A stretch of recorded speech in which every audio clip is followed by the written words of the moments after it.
एक व्यक्ति नारद मुनि से पूछता है कि मेरे भाग्य में कितना धन है।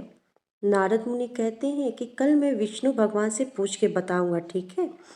और वो चले जाते हैं। अगले दिन नारद मुनि आते हैं और कहते हैं उस व्यक्ति से कि तुम्हारे भाग में प्रत्येक दिन 1 रुपये हैं।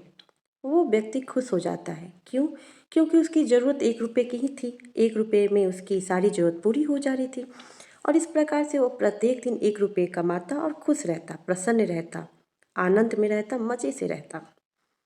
उसे इतना खुश और आनंदित देख कर के उसका एक मित्र उससे बड़ा प्रभावित हुआ और उसने कहा कि दोस्त, मैं तुम्हें देखता हूँ तो मुझे बड़ा आनंद आता है कि तुम इतनी खुश रहते हो, प्रसन्न रहते हो।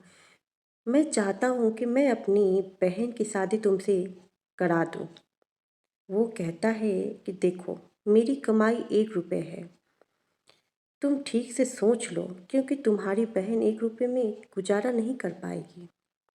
वो कहता है कि कोई बात नहीं, तुम खुश हो ये बहुत अच्छी बात है, मुझे कोई दिक्कत नहीं। वो कहता है ठीक है। तो वो कहता है तो रिश्ता मंजूर है? वो बोलता है ठीक है।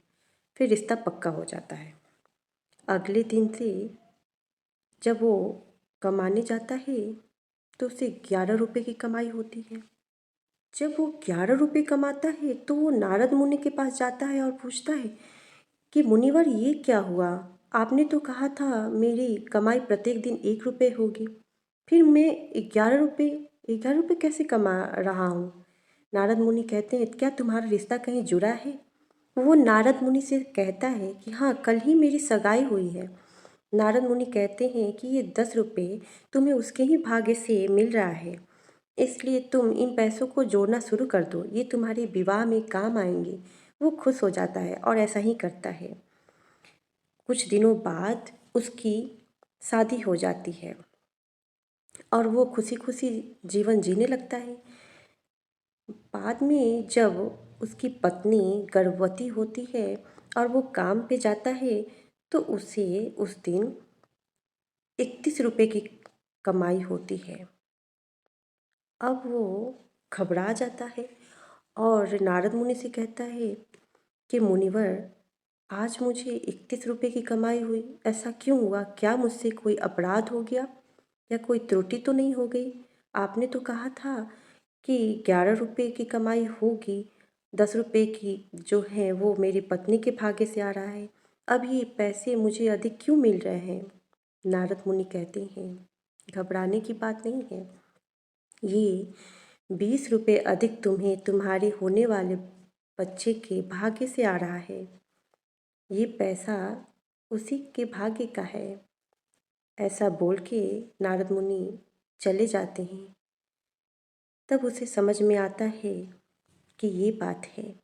मित्रों, घर में लक्ष्मी किसके भाग्य से आती है ये कोई नहीं जानता।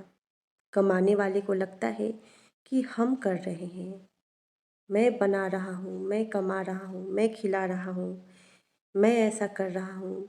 और कमाने वाले को अहंकार हो जाता है। लेकिन वास्तव में लक्ष्मी किसके भाग्य से आ रही है ये हम नहीं जानते, ये कोई नहीं जानता। इसलिए हमें अहंकार नहीं करना चाहिए। हम तो कर्ता हैं, हम माध्यम हैं, देने वाले तो ऊपर वाले हैं। इसीलिए कभी भी परेशान नहीं होना चाहिए या कभी भी अहंकार नहीं होना चाहिए मन में। कर्म करते रहिए और बाकी सब ईश्वर देने वाले हैं।